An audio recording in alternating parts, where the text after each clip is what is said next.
My name is Akosua Konadu Owusu, and today I'll be sharing with you the first 30 days of learning in a pandemic. As you all know, schools have been shut down since March, and you've heard what has been happening. Some students have had the chance to be in virtual school, others have not been so lucky. So for me, I have categorized what we should do when schools reopen into 3 groups. And I have the mind, the body, and the soul. So let's think about it.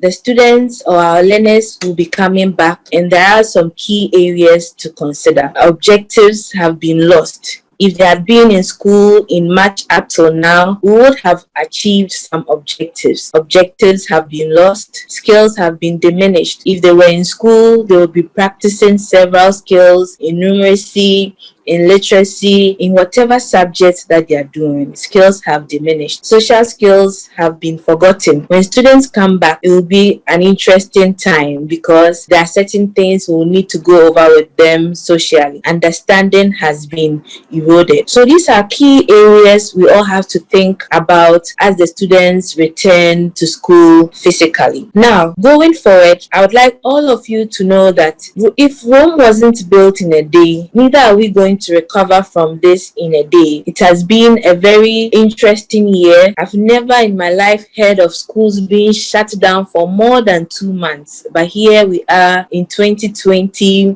with COVID-19 and learners staying at home, teachers at home. It's not going to take a day or a week. And to have an education that is worth having, we need to build it one step at a time. So it's not going to take a day. So what are we going to do? We have so many questions. How are we going to measure loss of learning? Is there any device we can use? What objectives are we going to target? We have knowledge-based targets. We have skills-based targets. We have understanding. Which ones are we going to focus on? What are we going to do with students who have been in school for some time, those who have been online, and those who haven't been in school at all? How are we going to balance all these? How are we going to track their progress? So we really need to ask ourselves a lot of questions. As for the answers, nobody has them. Nobody has ever experienced this. But from our experiences, we need to come up with solutions to all these problems. So like I said, have focused on 3 key areas: the body, the mind, and the soul. The body, the mind, and the soul. There are several questions, but for meaningful learning to take place, we need to start with the mind. We are going to start with the mind because that's where the learning will take place. So when it comes to the mind, we need to look at what is in the mind following the absence of face-to-face learning. And I asked the question, how are we going to measure the loss of learning? And I asked, do we have a device that we are going to use? There isn't a physical device, but there's a tool we can use, and we have to use pre-assessments. These are very key. Simple tests that measure the amount of learning that the children have, and the learning should be well structured. It should measure the knowledge, skills, and understanding that they have. The pre-assessments are simple tests that you give to them. It shouldn't be knowledge-based only. There should be opportunities for them to use that knowledge. The test should test the skills they have, and it should test the bigger picture, what they have in mind. So we need to use pre-assessment. By the time the children have settled in, we must all have our pre-assessment test ready. We need to test what has happened, what dip has occurred, what learning is still in place. And based on the results, we need to analyze the results critically. Which questions were answered well? Because that will give you an idea of the areas you can relax on and the areas you need to focus on. Which ones were poorly answered? What gaps do you see? There could be skills gap, there could be knowledge-based gap, there can be understanding deficits. So that is what will inform you. And we need to use the results to inform how we achieve the short-term goals going on to the long-term goals. We need to differentiate our lessons. We can't have summative assessments. We can't have lessons that are just for collecting grades. The lessons must focus on differentiating their learning so that you are meeting each student at their point of need, because they are all not the same. Every learner is unique And the only way you can meet them at their point of need is if you differentiate the lessons based on what you have observed from their pre-assessment. So as educators, we need to have personalized learning targets. This is not very common in our parts of the world, but elsewhere, every student has a personalized learning target. And these are targets that are developed based on the gaps you observe, and there are specific objectives you need to achieve for each learner. This will be different from each person's own, and the progress needs to be tracked from then on. Every student, there will be some who will be in similar categories, and there will be some in different categories. But the important thing is that if you pick Kwesi, you can pick his documents and see that these are the deficits for Kwesi, these are his strengths, and these are the objectives we need to cover for Kwesi. It's like a report card in reverse. You look at what you can achieve and you work towards that. Educators must not stop learning either.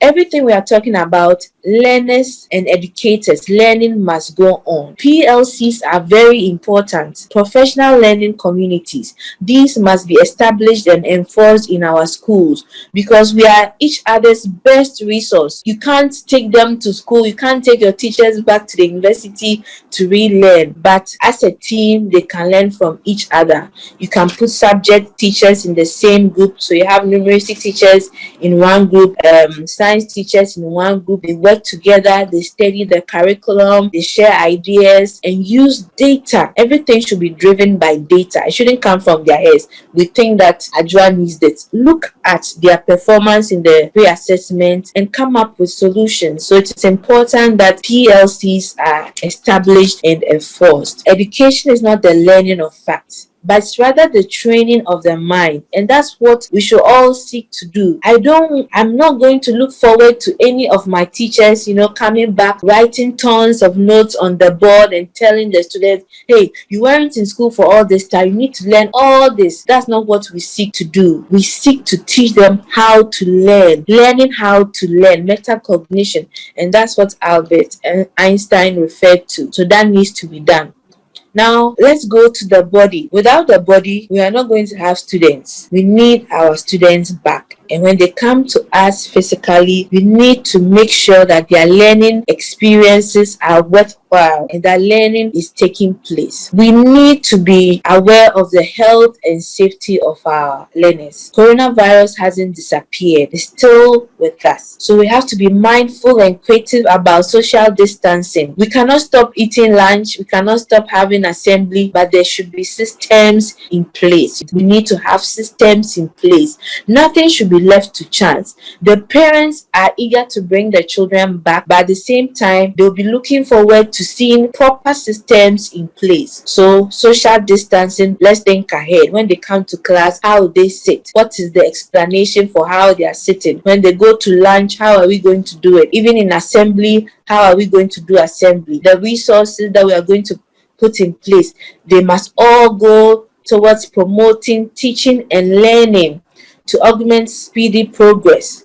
If you were fortunate to use any of the virtual tools, continue to use them because they can really support what we are going to do face to face. We don't have a lot of time, and like I said, we are not going to achieve all this in a day or two. It will take time.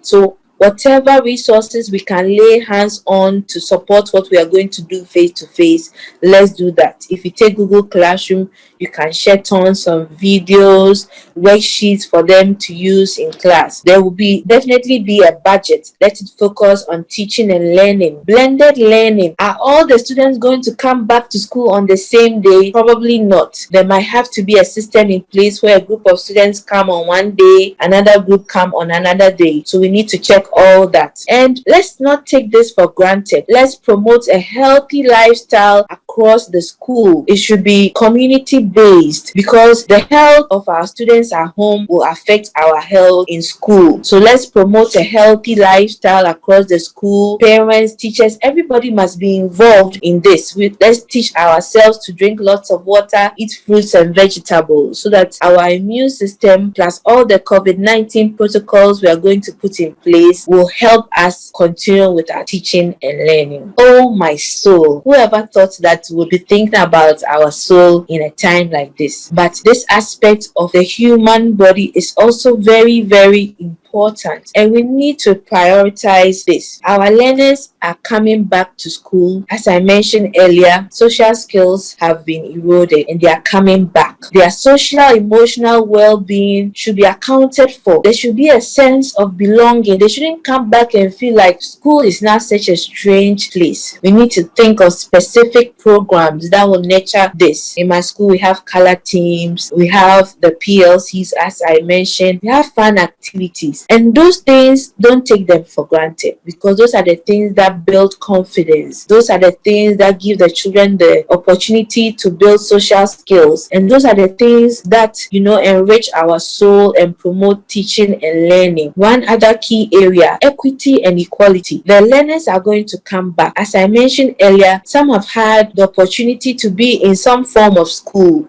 Others have not been in any school.